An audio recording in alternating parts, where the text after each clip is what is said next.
केला आपण महाराष्ट्राच्या राजकारणात बघतोय, कुठल्याही पक्षाबरोबर जातोय.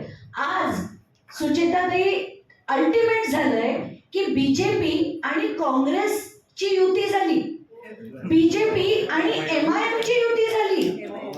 मग कटेंगे तो कटेंगे गेलं कुठे?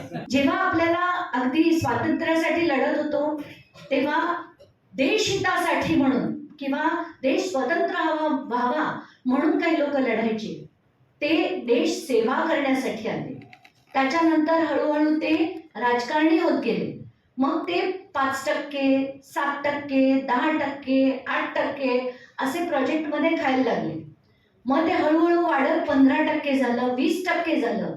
आणि आताच्या घटकेला आताचे जेवढे पॉलिटिशियन्स आहेत प्रत्येकाला वाटतं आपण इतर कोणाला द्याच कशाला, आपल्याच कंपन्या काढू, आपल्याच कार्यकर्त्यांच्या सगळ्या नातेवाईकांच्या नावावर काढू.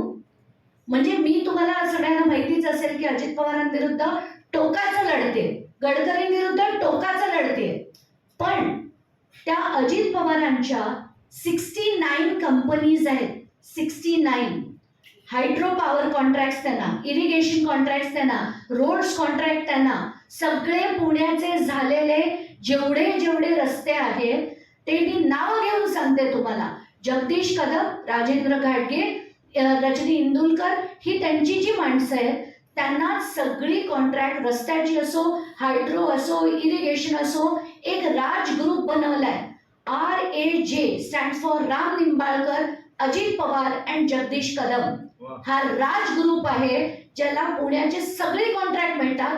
म्हणून तडमडत या अजित पवारांना पालकमंत्री पुण्याचंच असायचं.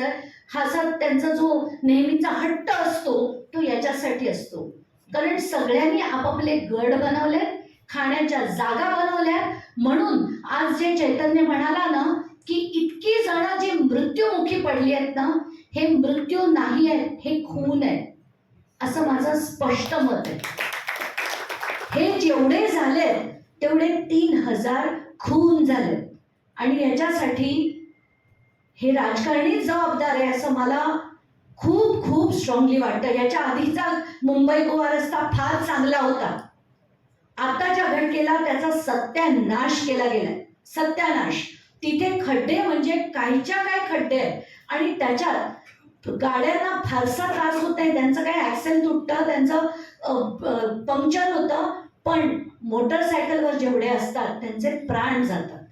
आणि हे बदलण्यासाठी प्रत्येक जण नुसतं आपलं, जसं तो म्हणाला ना की इतर कोणी करावं असं वाटतं, आपण लढायचंच नसतं.